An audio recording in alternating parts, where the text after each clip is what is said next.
Hey everybody, Wesley here with another episode of Seeds of Life. This time we're going to talk for the next couple of videos about the problem of evil, which is quite a interesting and a large subject to cover in a couple of videos, but we probably won't cover everything, but we can see if we can start somewhere. So the problem of evil, if you haven't heard about it, it's basically saying, okay, what if there is a good God that is all powerful, then there shouldn't be any evil. But we do have evil in the world if we look around us, so there can be an all-powerful good God. That is usually the basic premise of the problem of evil. And it's an argument that's been used, of course, by believers and non-believers alike, to like, what should we do with this evil that we see all around us? But first, before we can really dive into this question, well, is that true? If there is a good God that's so powerful, is it true that there can't be any evil? We need to look at what do we mean when we say good and when we say evil, and where does this entire idea come from? So, the first thing I want to talk about is that the problem of evil has often been used as an argument against the existence of God. Hey, you see, there's evil around here, so there can't be a good God. But I think it's actually an argument for the existence of God. Because why do you consider evil a problem? Let's just sketch the situation. What if there was no God? Then we would only have the material world. Only that we can see, hear, smell, what we could detect. There would only be that world. There would only be a chain reaction of molecules bouncing off each other. Everything would be action-reaction.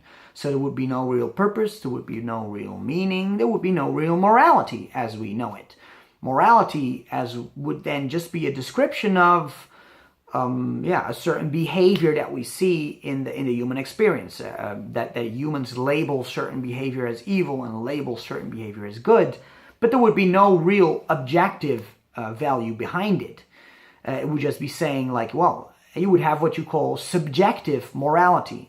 So if I say that this is good and that is evil, it's not based on something outside of my experience. It's just based on what I think, what I feel. So if you would say, no, but I think this is good and that is evil, I would have no real argument to go against that other than saying that, yeah, well, I disagree from my point of view. But there would be no objective thing to refer to. So for example, just to try to illustrate this maybe more, if there would be no real good and evil outside our world, it would be like saying there's no real black and white to refer to. So if I would then have a color like light gray or something, I would not be able to say, well, this is more like white or more like black if black and white did not exist. So I couldn't really say to someone else like, well, that is actually good because there's no real abstract good to refer to. It's just something that I experience, and there's no real evil to refer to. So, for example, we would not be able to say that what ISIS is doing right now is evil, because there is no real thing as evil. It's just what they are doing. I experience that as negative, and that's why I say that is evil. But they say what we are doing is actually good.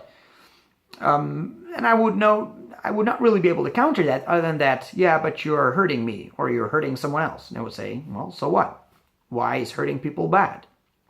So the problem is that with subjective morality, really the best thing you can end up with is the morality of the majority. So to say, well, I think this is evil and 60% agree with me, so that is evil. Or I think this is good and 80% agrees with me, so we call that good. But then you come into a problem, like I say, with, for example, a group like ISIS, which is a group that has a totally different morality than most people. Fortunately, that most people don't have that morality.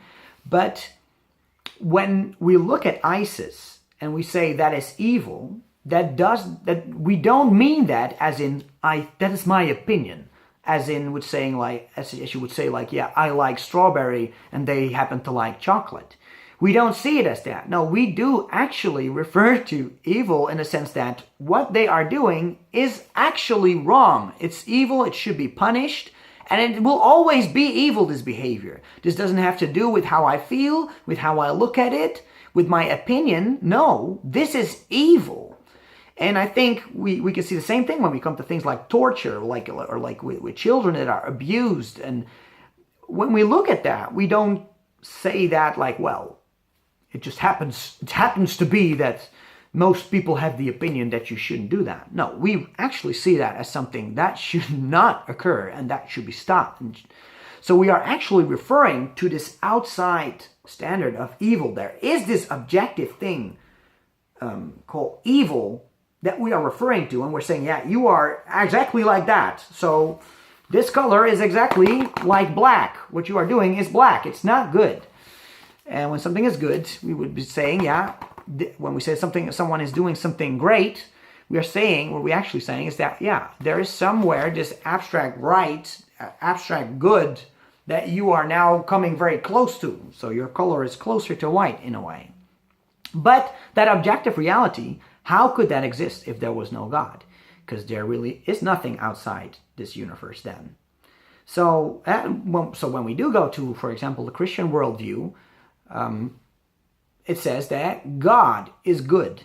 And since God is a being that is outside of this universe, he is outside of time, so that means he doesn't change, he is constant.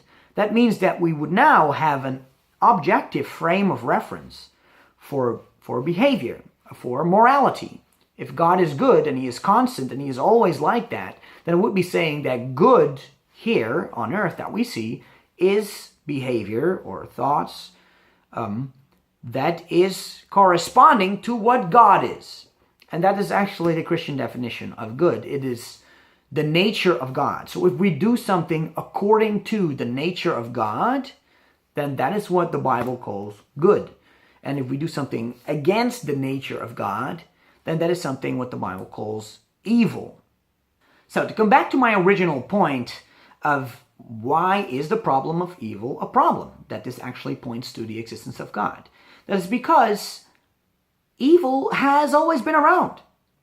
Evil has always been around.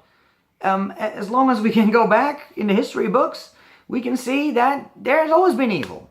So why do we think this is a problem? Why don't we just say of evil, just like we say of, I don't know, magnetism? It's just something that is there. Or just, yeah, people happen to eat, people happen to drink, people happen to be evil, to do evil stuff. But instinctively, we feel that it shouldn't be like that. It should be like good, even though we have never seen pure good in our lives, in our entire lives.